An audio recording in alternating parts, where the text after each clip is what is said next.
saudamos fraternalmente aos nossos irmãos internautas. Irmãos estes que estão assistindo ao 8º Congresso Espírita online da FEAC e da Rádio Evoluir. Então, a nossa saudação a todos. Aliada ao desejo de que a paz de Jesus esteja em todos os corações presentes e os que nos assistem à distância. Foi uma tarefa assim, muito gratificante para mim recordar e pesquisar alguns aspectos sobre a vida de Leon Denis, essa figura veneranda do Espiritismo, que seguiu a Kardec, divulgando extensivamente por toda a França e outras cidades da Europa o Espiritismo, defendendo todos os pontos da doutrina, divulgando-a para ajudar as sociedades mais necessitadas, publicando obras de valor extraordinário, participando de muitos encontros espíritas, congressos. Vocês vão ver durante a exposição a atividade intensa desse querido irmão Leon Denis, que certamente é um luminar da espiritualidade que veio para secundar o esforço de Kardec, né, dar continuidade ao esforço de Allan Kardec, conforme nós vamos mostrar aqui. Leon Denis, ele nasceu numa pequena cidade da França, na região da Lorena. A gente olhar no mapa da França, fica mais a leste, próximo de Estrasburgo. É uma cidade pequena, chamada Foug, e ele nasceu exatamente em 1º de janeiro de 1846. Quando ele chegou aos 9 anos de idade, ele mudou-se, a família dele, elas mudaram-se para Estrasburgo. O pai dele trabalhava num setor de ferrovias na França, na época, e ele, então, tinha um cargo de muito ser transferido, às vezes, de cidade. Ele foi para Estrasburgo, depois foi para Bordeaux, e teve por várias outras cidades, até fixar-se em Tours. Vou mostrar para vocês a cidade de Tours. Fica um pouco ao sul, a sudoeste de Paris. Vamos mostrar no mapa direitinho, que é interessante essa localização. Então, estamos dizendo que a família dele mudava muito por causa do trabalho do pai, e o Leon Denis teve muitas dificuldades financeiras e submeteu-se a trabalhos árduos, porque o que o pai dele ganhava era insuficiente para cuidar da família, dos gastos normais, etc. Então, Leon Denis, desde jovem, teve que trabalhar bastante, às vezes até em serviços mais pesados. Ele trabalhou em armazéns, carregando algum material, mesmo que ele fosse um pouco fraco, mas ele lutou para ajudar a família. Ele era extremamente inteligente, profundamente interessado em conhecer as coisas, profundamente interessado no estudo. Porém, já falamos das dificuldades, ele nem sempre conseguia cursar uma escola para uma cidade onde eles iam. A interrupção de seus estudos aconteceu com uma certa frequência, não só porque tinha que trabalhar arduamente para ajudar a família, mas, às vezes, as dificuldades inerentes, né, à própria matrícula da escola, etc. Mas, mesmo assim, ele lutou muito. Ele tinha um desejo intenso de instruir-se.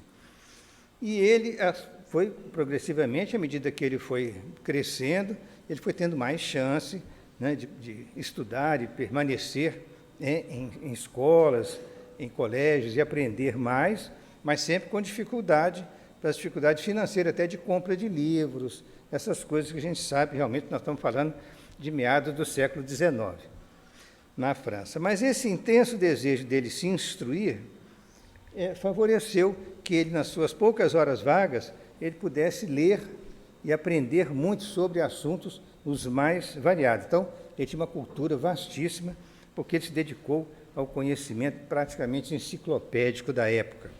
Aqui tem uma figurazinha Essas informações que eu estou trazendo para vocês é do livro Legado de Allan Kardec, da Simone Privato Goidanit. Publicou em 2018 o livro. Dentro do livro Legado de Allan Kardec tem um capítulo que é Allan Kardec e Leon Denis. Então, dentro desse capítulo tem uma série de informações interessantes. Aqui tem alguns slides que mostram a cidadezinha de Fogo, e aqui uma fotografia de inverno, né? Vejam que ainda tinha alguma neve lá nos telhados das casas, e era aquela cidadezinha agradável de interior, com essas ruazinhas, essas paisagens encantadoras, com os prédios antigos, né, preservados. Essas fotografias são atuais, são prédios do século XIX, né, que estão preservados aí, né. É interessante ver, ainda tem prédios bonitos, como, por exemplo, a Prefeitura de Fogo, tem esse estilo assim neoclássico, bonito, né, que enfeita a cidade. Se nós olharmos aqui no mapa, o que nós vamos ver aqui?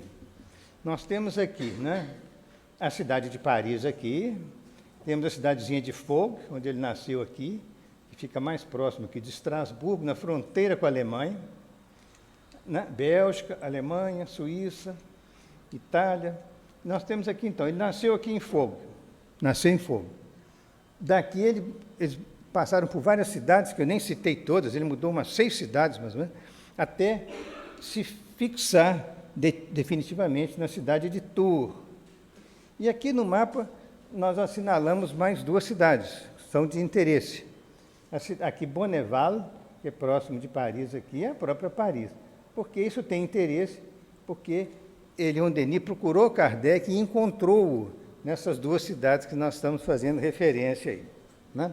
Então, ele fixou-se definitivamente em Tours, com a família, e a cidade é uma cidade linda, como vocês estão vendo aqui, tem prédios históricos de valor inestimável, avenidas arborizadas. Muitas cidades do interior da França são realmente muito bonitas, né?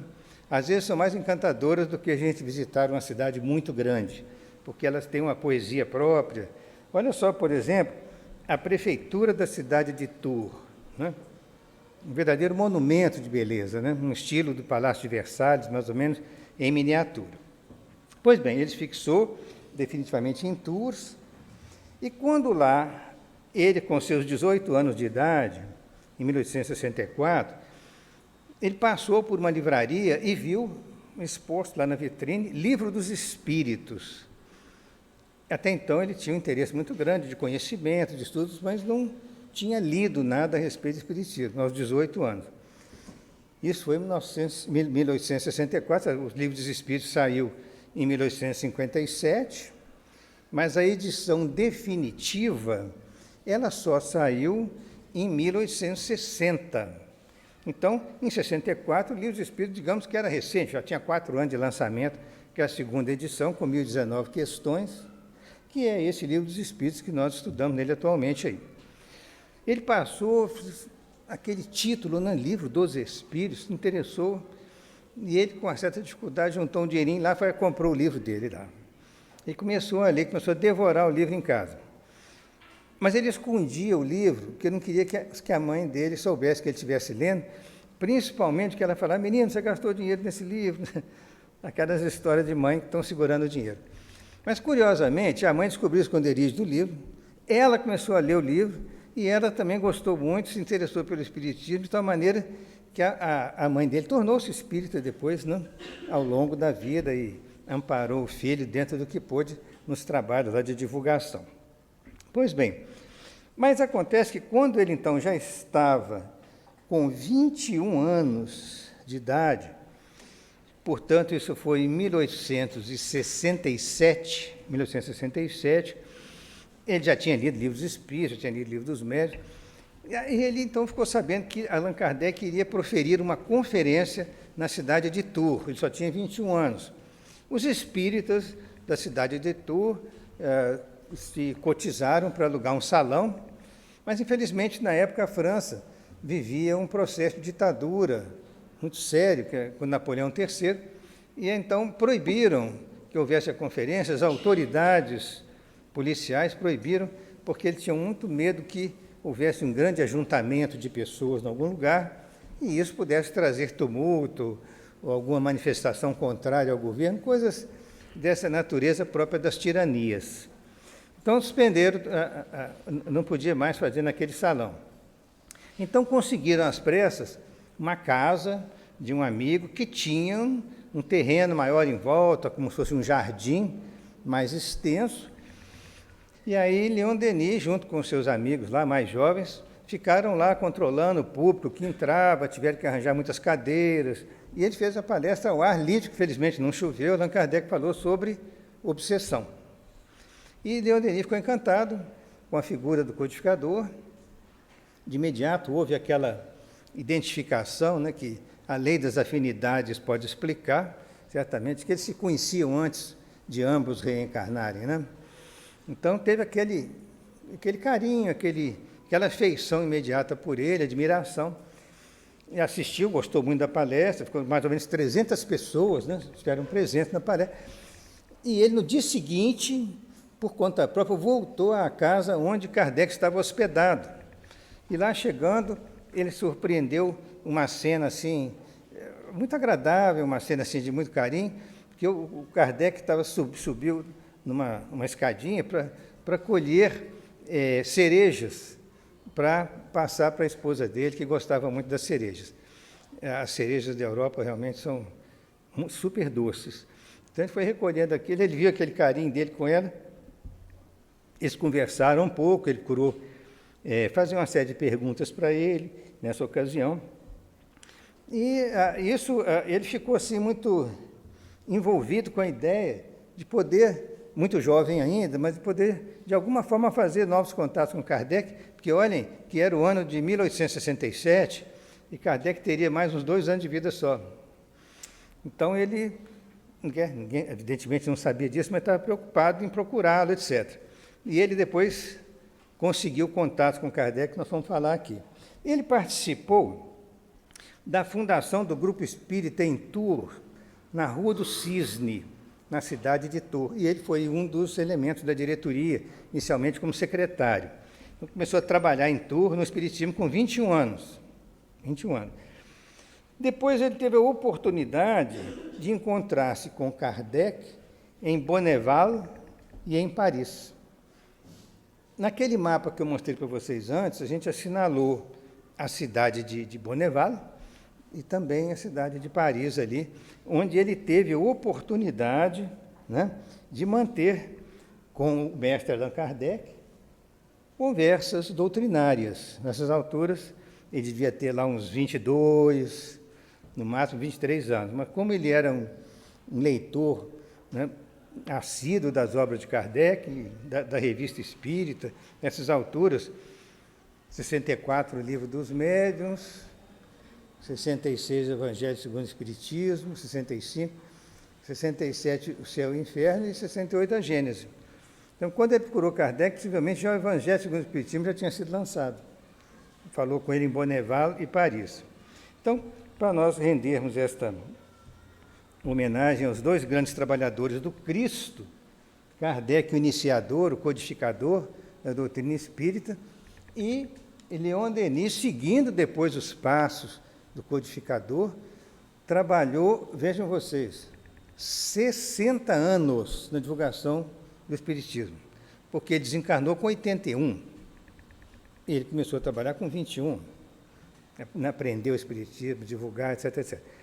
Foi um excelente trabalhador. E aqui, né, a figura do Cristo, para nos relembrar que a terceira revelação teve a coordenação direta do Cristo, com a legião extraordinariamente grande e valorosa de espíritos superiores que passaram suas mensagens para a Terra, para que Allan Kardec pudesse, então, codificar a terceira revelação.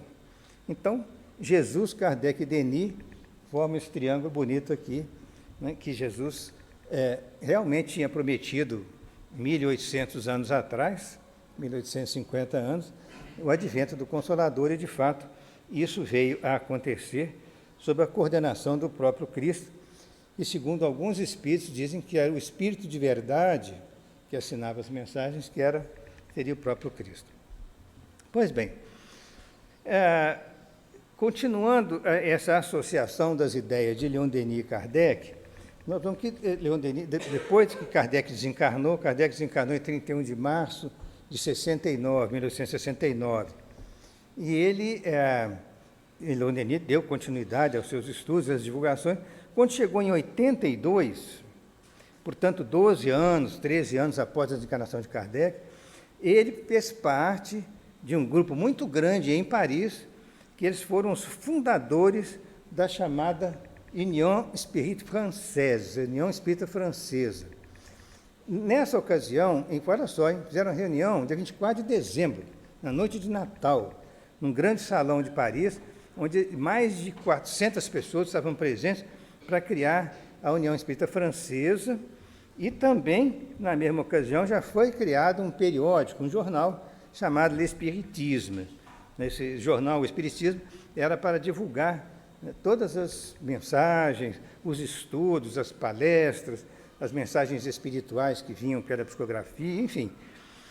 Um jornal assim, de muita importância, que durante muito tempo ele persistiu. Eu não consegui informações se ele ainda existe na atualidade, mas durante muitos anos ele representou a União Espírita Francesa e ele foi editado. Grandes espíritas da época publicavam trabalhos nele. Por exemplo, nessa ocasião que reuniram 400 pessoas lá, além de Leon Denis, nós tínhamos lá Gabriel Delane, nós tínhamos Alexandre Delane, que era o pai dele, mas a mãe do Delane era jovem na época ainda, né? O Henri Sauce, que era biógrafo de Allan Kardec. Muitos espíritas famosos lá de Paris se uniram, né, com esse grupo aí de mais de 400 pessoas, e essa sociedade, a União Espírita Francesa, ela ficou muito atuante e produziu um esforço muito importante na divulgação do espiritismo.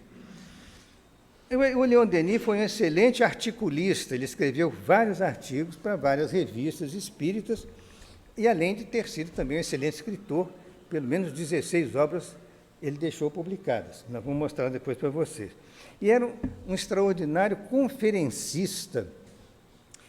Ele tinha uma capacidade de chegar no auditório e ele magnetizava o pessoal pela capacidade de oratória que ele tinha, conhecimento profundo da doutrina, cultura geral. Então, ele era um grande orador também, conferencista. Tanto é que ele participou de vários congressos espíritas internacionais, como, por exemplo, de 1889, 1900, depois 1910, 1913, pelo menos esses 4 congressos, ele teve uma atividade, uma participação muito importante nesses congressos. E recebeu depois o prêmio máximo, que em 1925, 2 anos apenas antes dele desencarnar, ele foi presidente de honra do Congresso Espírita Internacional de Paris. Presidente de honra do Congresso. Vejam que já era aí o 5º Congresso Internacional do qual ele participava. E a sua desencarnação ocorreu, então, em 12 de abril de 1927, ele com 81 anos, em Tours, completando, então, 60 anos de trabalho em prol da doutrina espírita, da divulgação, das publicações de artigos, das excelentes obras que ele produziu, nas defesas que ele fazia publicamente dos princípios da doutrina espírita. E aqui tem uma foto histórica da sessão de abertura do Congresso Espírita Internacional em Paris. Essa foto é de 1925. Então, uma foto que já tem quase 100 anos, compreensivelmente, ela não é tão bem focada assim. Mas, por incrível que pareça, ela tem quase 100 anos, até que ela foi bem preservada. Ali embaixo está dizendo o local onde foi aberto o congresso, etc., em Paris. Então, essa é a sessão de abertura, que me parece que essa figura aqui, ó, que é aquela barbazinha meio dividida assim no meio, né, quando ele já estava com mais idade, e ele parece que está aqui, que ele é o presidente de honra aqui. Mas como é muito distante assim, um pouquinho difícil a gente identificar, mas parece realmente ali. Bom, alguns falam, desavisadamente, que Kardec, que Leon Denis não citou muito Allan Kardec, fazia obras quase que meio assim que independente de comentários, mas não, isso não é verdade. Porque Denis faz referências a Allan Kardec em 9 de suas obras. E esse trabalho foi levantado pelo professor José Jorge, do Centro Espírita Leon Denis, através do departamento editorial, publicou em 1978 um livretozinho, no qual ele fez toda a pesquisa de todas as obras de Leon Denis, um trabalho exaustivo, lendo tudo para saber onde que ele falou de Kardec. Aí ele conseguiu um total de 107 citações que Leon Denis fez sobre Kardec. Então, não é bem dizer que não disse sobre Kardec, falou, só que ele estava fazendo um trabalho de divulgação do Espiritismo todo baseado na codificação. E nisso vocês vão ver na próxima frase que nem era necessário que ele ficasse repetidas vezes, insistindo em citações, porque ele estava desenvolvendo um trabalho que era para divulgar a doutrina espírita, baseado em quê? Na codificação, mas também em quê?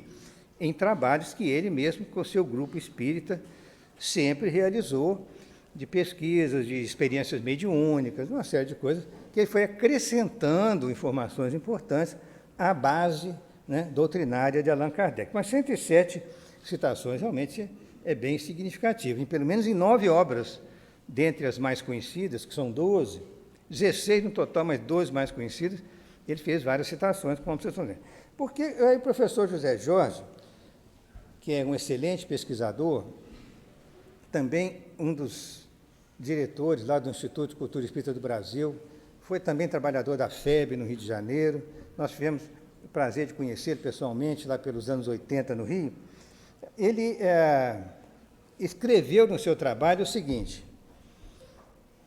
é que Leon Denis, de tal forma se identificou com as diretrizes doutrinárias do codificador, de tal modo assimilou integralmente a obra de Kardec, que ela flui e se dilui naturalmente e espontaneamente em todos os seus livros.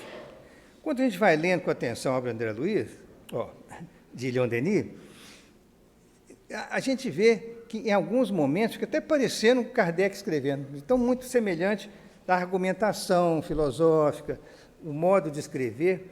Então, em alguns momentos, a gente tem essa sensação de que o pensamento de Kardec está ali inserido. Quer dizer, Leon Denis, ele identificou-se de tal maneira com o codificador e com a codificação, assimilou integralmente a sua obra, que durante todo o seu procedimento de publicação de uma série de obras maravilhosas que ele publicou, o pensamento de Kardec está ali contido, sem que necessariamente tenha que dizer a todo momento que esse trecho aqui, na verdade, eram palavras de Denis, mas apoiando a codificação. Então, o modo de escrever, às vezes, ficava um pouco parecido, conforme se depreende das pesquisas feitas. Então, é importante que essa frase aqui é que a gente entender que Leon Denis estava perfeitamente sintonizado com Kardec, nesse sentido. E isso é tão verdade que, no ano de 1856, bem no início, quando Kardec ainda não tinha nem publicado o Livro dos Espíritos, estava trabalhando com as mesas girantes em algumas famílias, a família Baudin, Jaffé. Então, no dia 12 de junho de 1856, ele recebe uma mensagem do Espírito da Verdade, porque alguns espíritos falavam que Kardec tinha uma missão. Naquela época não era o Kardec, era o professor Hipólito, né? Ele não tinha adotado pseudônimo, não tinha publicado livros dos Espíritos. Então, diziam que o professor Rivail tinha uma missão a realizar, mas ele não entendia bem assim. O Kardec queria estudar aqueles fenômenos, queria se aprofundar naquele conhecimento, sem, por enquanto, ele ter uma certeza de publicação de obras como ele fez. Mas aí veio o Espírito da Verdade e, em resumo, disse para ele que a missão dos reformadores é repleta de obstáculos e perigos. Confirmou que, de fato, o Kardec tinha uma missão a realizar, mas ele disse prudentemente: olha, recomendo-te muita discrição. Por enquanto não é para ficar alardeando nada. Ainda diz mais, aí já foi uma frase bem forte: Não te esqueças que podes triunfar, como podes falir. Neste caso, o outro te substituiria. Essa mensagem é de 1856. Leon Denis tinha 10 anos. Muitos autores acham que essa referência de outro te substituiria, bem possivelmente é o Leon Denis. Só que Kardec triunfou, né? Venceu. Então, Leon Denis foi o continuador. Mas então, olha só, o que o Espírito da Verdade falou? É missão, sim, isso é muito importante, tem muitos perigos, muitos obstáculos, por enquanto, discrição, mas você pode triunfar. Mas, se falir, outro te substituiria. A suposição era que seja o Denis. Bem, quais são as principais obras que agora nós vamos referir de autoria de Leon Denis? Em 1885, sai O Porquê da Vida. Lembrando que ele nasceu em 46, aí no caso ele ainda ia fazer, ele tinha 39 anos, nessa época, quando saiu a sua primeira obra. Muita dificuldade, porque ele trabalhava duro, ele lutava com dificuldade, trabalhava na área comercial, os biógrafos não falam exatamente, mas trabalhava no ramo comercial, mas ele naturalmente, para publicar um livro, você tinha que aplicar uma certa quantidade de recursos, pagar a gráfica e tudo, para depois, na venda, pelo menos tentar recuperar o que gastou, pelo menos isso. Era difícil, mas ele conseguiu. Em 85, O Porquê da Vida. Depois, aí vem, em 89, sai Depois da Morte. Aí, já damos um salto aqui no tempo, em 98, 9 anos depois, sai Cristianismo e Espiritismo. Depois, em 1901, O Além e a Sobrevivência do Ser. Em 1903, sai o livro No Invisível. Agora, em 1908, que é o ano de ouro, que sai O Problema do Ser, do Destino e da Dor, que é considerada a obra-prima dele, é uma obra que faz a síntese de todo o seu pensamento, que é uma obra, não desmerecendo as outras, que são muito boas, mas essa obra é considerada a principal obra dele, talvez. Depois, em 1910, ele publica um livro muito importante sobre Joana d'Arc, médium. É um livro que vale a pena ser lido. A gente aprende muita coisa da história da França, do século XV, que a Joana d'Arc nasceu em 1412 e desencarnou apenas com 19 anos na fogueira. Foi queimada aos 19 anos. Então, 1412, se fizer a conta aí, 1431, mais ou menos, que deve ter sido a desencarnação dela. Tá? Ela foi, lamentavelmente, entregue aos inimigos ingleses e foi julgada com a participação de importantes autoridades eclesiásticas da época, que com uma certa frequência condenavam o pessoal à fogueira. Mas ela era uma missão difícil e ela enfrentou, não, a heroína da França. E o Leon Denis tinha um carinho especial por ela, uma afinidade espiritual muito grande, porque no grupo dele obteve várias mensagens da Joana d'Arc. Não? Já muitos anos depois, 5 séculos depois, mas ele recebeu mensagens dela de amparo ao grupo. Depois teve o Grande Enigma, em 1911.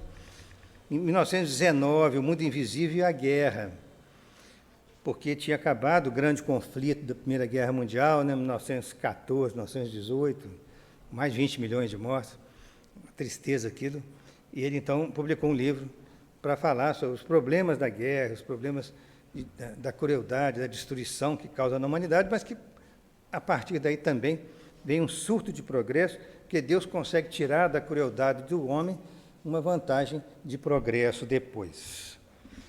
Em 1921, saiu o Espíritos e Médiuns. E em 22, muito interessante esse livro, que chama Espiritismo na Arte. Então, todos aqueles que são apreciadores da arte, eu acho que todos nós, né? Mas eu digo, de modo geral, assim, tem pessoas mais ligadas à arte, outras menos.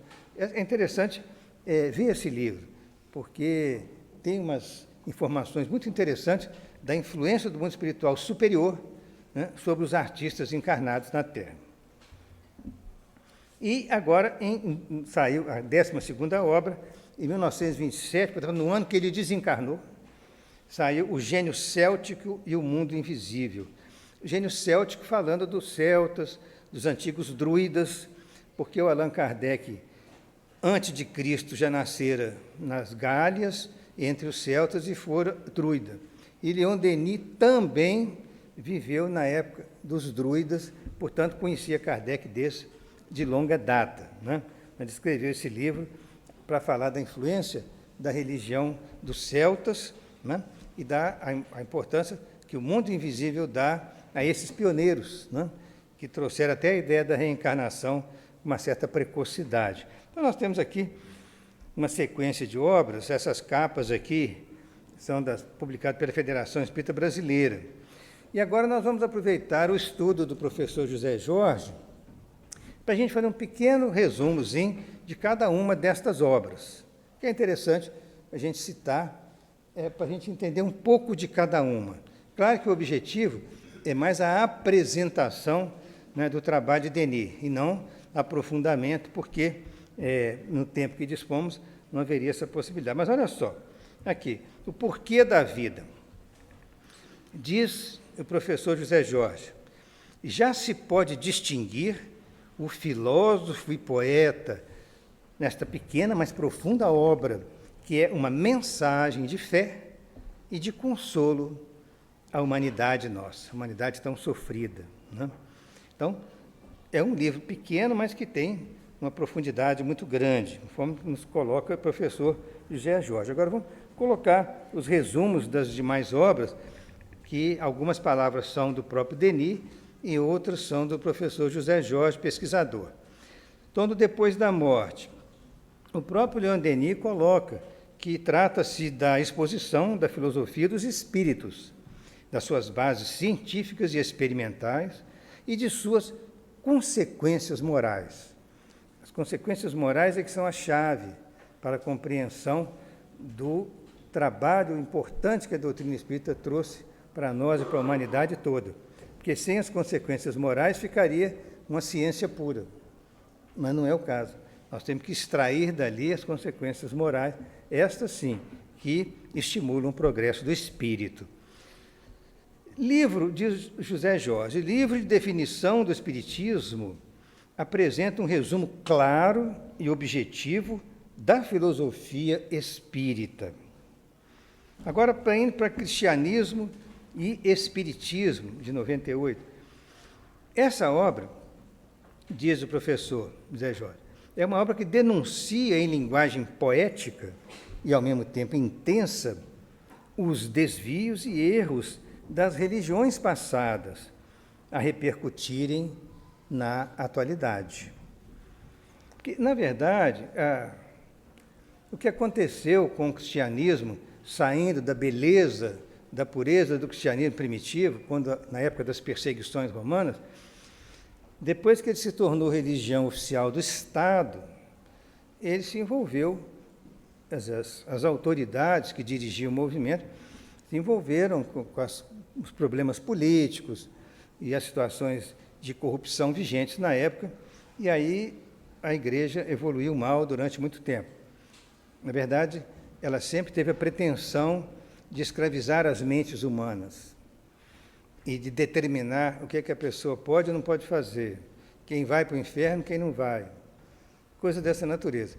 Essa é uma crítica construtiva, que eu não posso falar muito, sei lá o que eu fiz há 700 anos atrás, se eu estava lá na igreja, se eu estava na Inquisição. Então, a crítica é construtiva, no sentido da gente dizer que realmente as religiões tradicionais, elas tenderam muito ao problema da escravização da mente humana, e de que eles eram os portadores únicos da verdade e que era para aceitar uma fé cega, a imposição dos dogmas. Você aceita porque é isso mesmo, não tem discussão. Então, isso cria um problema muito grave na cultura humana, e a partir do século XVII, a partir dos anos 1600, começam a surgir muitos filósofos que antepõem, né, nas suas filosofias ao credo religioso. Primeiro que houve a reforma religiosa protestante já por volta de 1500 e pouco com Lutero. Já para 1600 e pouco, já vários filósofos reencarnados trabalhavam contra essa imposição, essa dominação das ideias pela Igreja. Então, dentro do livro Cristianismo e Espiritismo, ele aborda muito desses aspectos do choque cultural da religião com os filósofos antigos e, posteriormente, a ciência, né? Porque aí ficou uma separação grande, porque a Igreja queria ditar as verdades, né? E a ciência e a filosofia não podiam aceitar isso. Curiosamente, né, Galileu escapou da fogueira porque ele acabou tendo que renegar que a Terra não girava em volta do Sol, não. Né? Mas, de qualquer forma, não demorou muito, ficou bem definitivamente provado que o Sol que era o centro do sistema, que o sistema é heliocêntrico, que os planetas giravam em torno. E muito tempo depois a Igreja até veio publicamente se desculpar por ter tentado queimar o Galileu, por ter dito uma verdade. Mas isso bem tempo depois. Bom, aqui vem o além e a sobrevivência do ser, que haverá em nós um elemento, um princípio que persista depois da morte? É a pergunta clássica do Denis. Leon Denis apresenta uma série de fatos e argumentos que apoiam o palpitante tema da sobrevivência da alma. Gente, se vocês pegaram a introdução do Livro dos Espíritos, tem uma parte lá que são os princípios fundamentais da doutrina espírita. Dentre os princípios fundamentais, você tem Deus, né, a existência dos espíritos, o mundo espiritual, a reencarnação, a lei de progresso, a relação do mundo espiritual com o mundo corpóreo pela mediunidade. Então, uma série de itens são os princípios fundamentais da doutrina. O princípio importante que está lá e básico é esse da sobrevivência da alma. Porque, se não houver sobrevivência da alma, é quase como se fosse um materialismo, né? Morreu o corpo, a alma vai junto com ele, se é que ela existe, foi para o pó, e aí é materialismo puro. Mas se ocorre a sobrevivência da alma, em princípio você está considerando que no corpo físico existe algo além da matéria. É o espírito encarnado, nós denominamos de alma. Agora, o Espiritismo avançou muito nisso, porque além da sobrevivência da alma, ele falou do mundo espiritual, ele disse o que os espíritos fazem no mundo espiritual, né? Que é possível encontrar entes queridos após a desencarnação. Então, não só a sobrevivência, mas a sobrevivência com encontros fraternais, com pessoas que nos amam, que lá se encontram, depois partiram antes da gente, por exemplo, né? Que ficam algum tempo lá e que obtêm permissão e planejamento próprio para reencarnar. Então, sem a sobrevivência da alma, nada disso se explica. E, curiosamente, sem nenhum desrespeito, eu já andei fazendo algumas pesquisas pessoais, perguntar para pessoas, representantes de outras religiões, escuta, você acha que acontece com a morte? Você continua vivendo depois da morte? Nada, continua vivendo sim. Mas você tem a possibilidade de encontrar com entes queridos que já partiram? Isso aí a gente não sabe. Tem alguns que falam que fica em contemplação, outros falam que fica numa situação assim de êxtase, mas ninguém de outra religião coloca claramente que você desencarnando, você pode encontrar com seus entes queridos, você vai ter uma vida num mundo organizado, muito mais organizado que o nosso, e que você tem oportunidades, tantas oportunidades de progresso, quanto as necessárias para atingir a perfeição através da fieira das reencarnações. Isso é realmente só o Espiritismo que fala.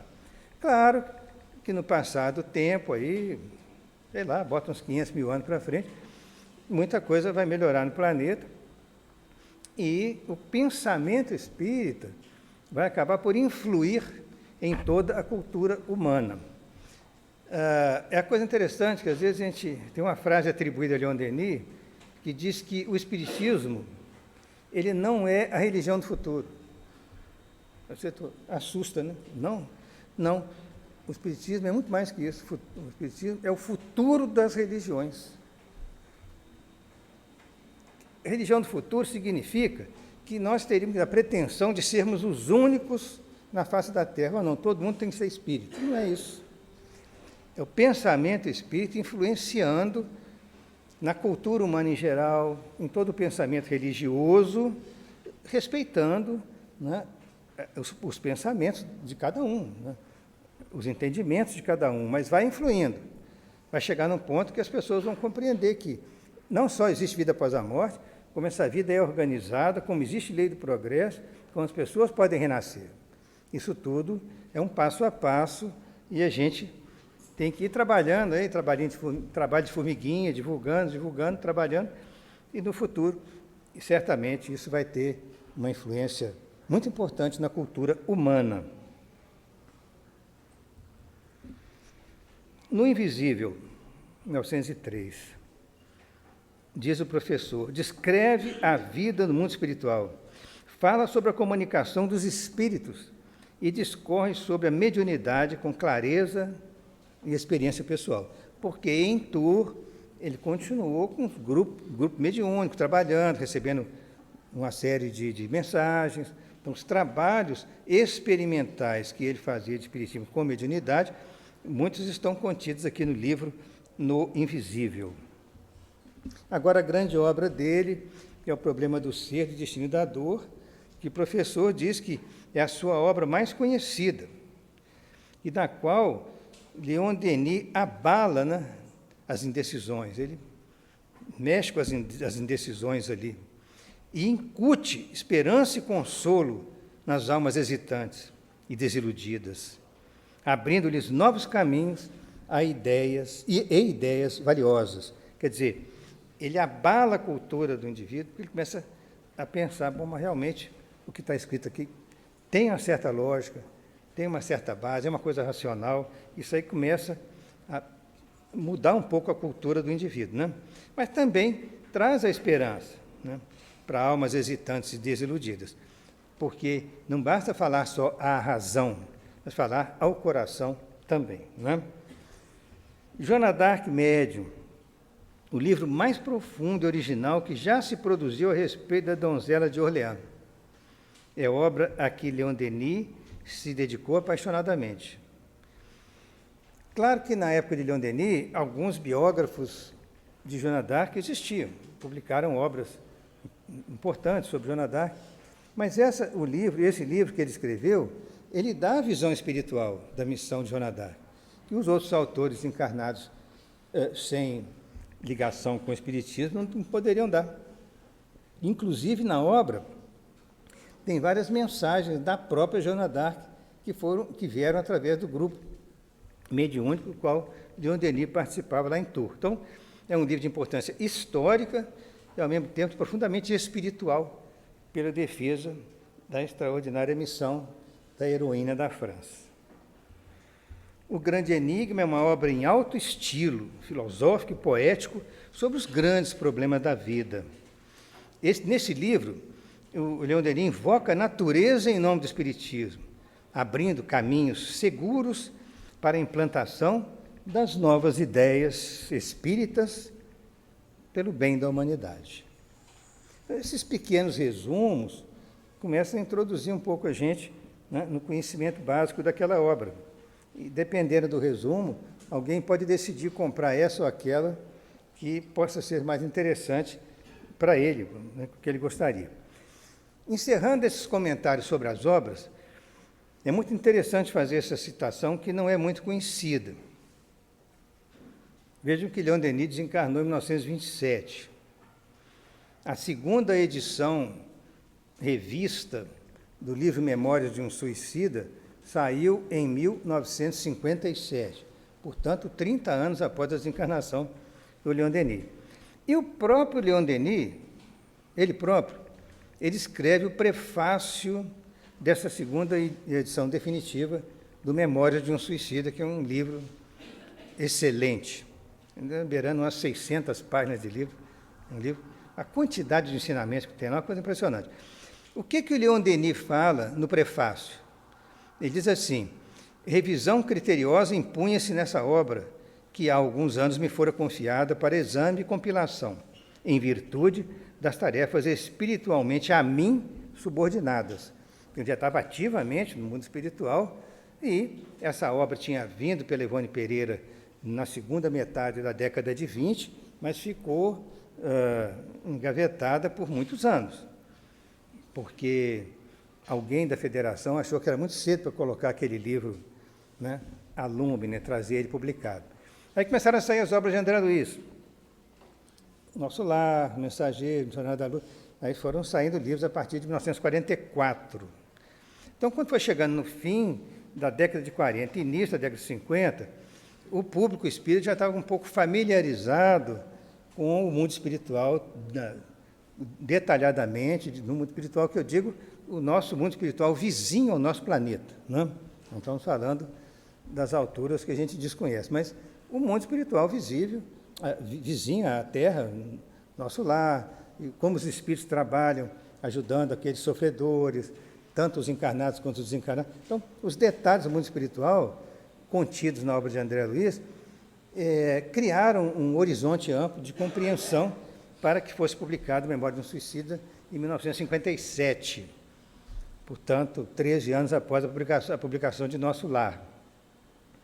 E ele, Leon Denis, disse que ele tinha que fazer uma revisão criteriosa. Por quê? Porque o livro foi escrito pelo grande escritor português, Camilo Castelo Branco, que era um excelente escritor, mas não era profundo conhecedor do espiritismo. Ele estava em aprendizado lá nas instituições lá, Maria de Nazaré, no mundo espiritual. E ele, vendo que aquela obra tinha um valor muito grande, então precisava de uma pessoa, né, do nível espiritual de um Leon Denis, para fazer essa revisão criteriosa, colocar as informações doutrinárias, né, e essa revisão serviu, de fato, para produzir o embasamento doutrinário da obra. Então, quando vocês leem com atenção Memória do Suicida, tem vários pontos em que há explicações magníficas a respeito de lei de causa e efeito, de progresso espiritual, de reencarnação, de planejamento, uma série de coisas que estão contidas ali, que são profundamente doutrinárias. Mas aí o próprio Leon Denis diz que ele não fez nenhuma intervenção no estilo original do escritor português, não. Ele respeitou o estilo dele, porém, quando chegava aqueles pontos de explicação doutrinária, aí é que ele entrou na revisão para dar uma firmeza nos princípios do Espiritismo contidos nesta obra, que a gente recomenda a todos que possam ler. É um trabalho de paciência, tem que ler mesmo com calma, ler um capítulo, não. Mas ele é realmente muito bonito. Muitas pessoas falam, pô, mas aquele livro, eu comecei a ler, era tanto sofrimento que eu parei. Aí eu falo o seguinte, ó, se você passar da página 55, aí vai ser uma beleza. Porque eu li, pelo menos nas edições antigas, esse sofrimento todo relatado até a página 55. Dali para adiante, eles são recolhidos do Vale do Suicídio, são levados ao Hospital Maria de Nazaré e assim sucessivamente, o atendimento todo que é feito. Então, ou então ainda falo, brinco com a pessoa, falo, tá bom, então você começa a ler na 56, que aí você pega uma parte mais suave.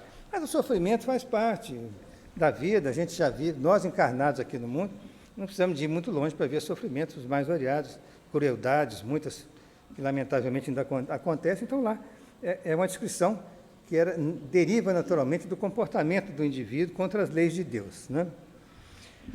Então, agora para a gente ir encerrando os nossos estudos, nós vamos pedir que vocês acompanhem conosco a leitura de uns pequenos trechos que representam o pensamento de Leon Denis.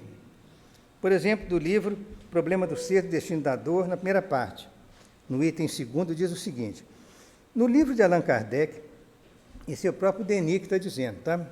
No livro de Allan Kardec, o Livro dos Espíritos, o ensino dos Espíritos é acompanhado para cada pergunta de considerações, comentários, esclarecimentos que fazem sobressair com mais nitidez a beleza dos princípios e a harmonia do conjunto. Aí é que se mostram as qualidades do autor. Esmerou-se ele, Allan Kardec, antes de tudo, em dar sentido claro e preciso às expressões que habitualmente emprega no seu raciocínio filosófico. Depois, em definir bem os termos que podiam ser interpretados em sentidos diferentes. Ou seja, a clareza de linguagem do Allan Kardec. Essa clareza de linguagem facilitou a compreensão da doutrina.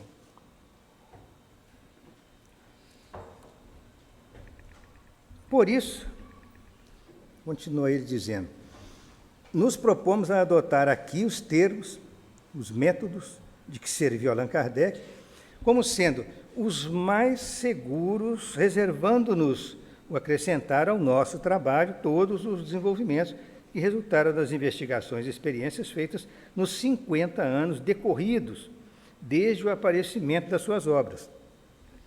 50 anos decorridos significa que isso aqui estava sendo escrito por volta lá de 1907, que os 50 anos da publicação do Livro dos Espíritos, 1857, 1907 completava o cinquentenário, e ele já tanto que esse período todo, ele trabalhando, lembrando você, ele trabalhou 60 anos pela divulgação do Espiritismo, muitas coisas que ele foi aprendendo, de experimentação mediúnica, algumas experiências que surgiram depois da partida de Allan Kardec, vários cientistas que estudaram os fenômenos da materialização, os fenômenos de efeitos físicos, muitas coisas foram adicionadas e ele acrescenta nos trabalhos dele. Mas ele adotou os métodos preconizados por Allan Kardec. Então, agora, a referência que nós fazemos agora é muito interessante pelo seguinte, porque um grande estudioso de Leon Denis foi o professor Deolindo Amorim. Então, nós temos aqui, não sei se dá para vocês lerem o nome aqui embaixo, Deolindo Amorim. O professor Deolindo Amorim, ele era jornalista de grande destaque, grande escritor espírita, conferencista e um dos criadores do Instituto de Cultura Espírita do Brasil, que funcionava na sede da Federação Espírita do Estado do Rio de Janeiro, se não me engano, acho que é na Rua dos Inválidos, lá no centro do Rio de Janeiro. E o professor Deolindo Amorim, ele assim era chamado de professor porque ele ministrava muitos cursos de espiritismo dentro do Instituto de Cultura Espírita do Brasil. Ele era um articulista também poderoso, escreveu muitos livros, escreveu artigos e obras importantes, né, para a divulgação do espiritismo, e ele fez, em 1956, uma conferência na Sociedade Brasileira de Filosofia, na qual ele ia ocupar a cadeira número 8. E ele, então, sugeriu que o patrono da cadeira número 8 da Sociedade Brasileira de Filosofia fosse Leon Denis. E toda a conferência dele foi defendendo o trabalho de Leon Denis de uma forma extraordinária, muito bem colocada, perante filósofos das mais variadas procedências, desde os materialistas aos espiritualistas e assim por diante. Mas ele, ao discursar, ele defendeu todos os princípios básicos do espiritismo, inclusive a reencarnação. Defendeu perante quem? Os filósofos da Sociedade Brasileira de Filosofia. Veja, né, o valor. Aí publicou esse trabalho, só que esse trabalho saiu em 77 para comemorar, né, o cinquentenário da desencarnação de Leon Denis. Mas essa palestra ele fez em 1956, quando ele, então, ocupou a cadeira número 8 da Sociedade Brasileira de Filosofia. Bom, diz lá o professor Deolindo, a substância da obra de Leon Denis está precisamente na síntese de um pensamento uno e coerente. Esse pensamento está firmado sobre 3 alicerces, dos quais derivam as maiores consequências na ordem ética, como na ordem religiosa, na ordem doméstica e social. Quais são esses 3 alicerces do trabalho de Leon Denis?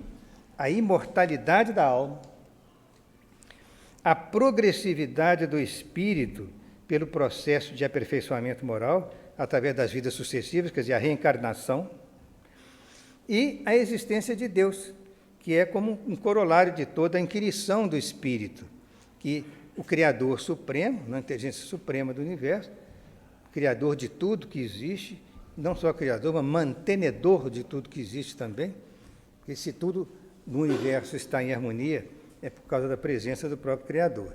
Então, a defesa que o professor Deolindo fez perante a Sociedade Brasileira de Filosofia foi de que o tripé era imortalidade, reencarnação e existência de Deus. Então, muito interessante destacar isso, porque o próprio Deolindo Amorim continua dizendo que o Leon Denis, ele bem merece um lugar entre os filósofos, porque toda a sua obra de pensamento é um esforço constante e abnegado em busca da verdade e da espiritualização do homem. é uma exaltação perene dos valores morais, é a afirmação nítida de uma consciência filosófica. Então, nessa colocação do Deolindo, ele coloca Leon Denis como um grande filósofo, que de fato era, filósofo espiritualista. Dia virá, agora a gente já procurando encerrar, dia virá em que todos os pequenos... Agora o Leon Denis falando do livro O Problema do Ser Destino da Dor. Dia virá em que todos os pequenos sistemas acanhados, envelhecidos, fundir-se-ão numa vasta síntese, abrangendo todos os reinos da ideia, ciências, filosofias, religiões divididas hoje, reunir-se-ão na luz, e será então a vida, o esplendor do espírito, o reinado do conhecimento. Neste acordo magnífico, as ciências fornecerão a precisão e o método na ordem dos fatos. As filosofias, o rigor das suas deduções lógicas. A poesia, a irradiação das suas luzes e a magia das suas cores. Ele escrevia mesmo com muita poesia. A religião, juntar-lhes-á as qualidades do sentimento e a noção da estética elevada. Agora, diz ele aqui, assim realizar-se-á a beleza na força e na unidade do pensamento. A alma orientar-se-á para os mais altos cimos, mantendo ao mesmo tempo o equilíbrio de relação necessário para regular a marcha paralela e ritmada da inteligência e da consciência na sua ascensão para a conquista do bem e da verdade. O bem é o amor, a verdade, a sabedoria. Então, as duas asas que levam a Deus. Diz ele aqui, ainda terminando, isso é extraído do pensamento dele, isso é um pensamento de muita humildade, mas olha só que bonito. Um só móvel inspira-nos, quer dizer, um objetivo, num só móvel inspira-nos o amor à verdade. Uma só ambição anima-nos, que após a morte eu pudesse dizer a mim mesmo, a minha passagem pelo mundo não terá sido estéril se contribuir para mitigar uma só dor, para esclarecer uma só inteligência em busca da verdade e para reconfortar uma só alma vacilante e entristecida. A beleza da linguagem dele, poética, né, nos faz encerrar aqui, valorizando a figura da Via Láctea no nosso universo. Né? E aí é feita a pergunta clássica, que pode ser feita a todos nós. Né? Qual é o homem que, né, ou quem de nós que nas horas de silêncio e recolhimento já se deixou interrogar a natureza, deixou de interrogar a natureza e o seu próprio coração, pedindo-lhes o segredo das coisas, o porquê da vida e a razão de ser do universo. Aqui merece uma segunda leitura. Qual o homem que nas horas de silêncio e recolhimento já deixou de interrogar a natureza e o seu próprio coração, pedindo-lhes o segredo das coisas, o porquê da vida e a razão de ser do universo? Com essa pergunta, que a gente sabe que a resposta é Deus, mas não, a gente encerra as nossas considerações valorizando o universo em que vivemos. Nós somos umas formiguinhas na periferia da galáxia, que se desenha no céu com essa foto maravilhosa, uma noite sem lua, e numa noite de inverno com o céu totalmente limpo, a gente vê a nossa galáxia atravessando o céu de fora a fora, né, por causa da concentração de estrelas. Imaginem vocês que nós estamos no disco da galáxia, mais que na periferia, mais ou menos a meio caminho da periferia. Mas nós, quando olhamos o horizonte da galáxia, nós estamos olhando as estrelas que vão se superpondo umas às outras, aos milhões de estrelas, bilhões, considero que tem umas 100 bilhões na galáxia. Então, isso dá essa luminosidade linda no céu, porque é a projeção de inúmeras luzes estelares umas sobre as outras e das nuvens estelares que ficam, né, das nuvens de gases do universo que ficam entre as estrelas. Um reflexo luminoso maravilhoso. E nós agradecemos a Deus a oportunidade dele ter nos colocado no mundo, porque dia virá em que nós poderemos nos aprofundar muito mais nesse universo que já nos interessa bastante, conhecimento atual. Que Jesus ampare o trabalho extraordinário de Leon Denis, que sabemos, continua no mundo espiritual e continua até próximo de nós, embora ele já pudesse estar em planos das alturas, mas ele, como Bezerra de Menezes, está fazendo esforço para ajudar a transformação da humanidade.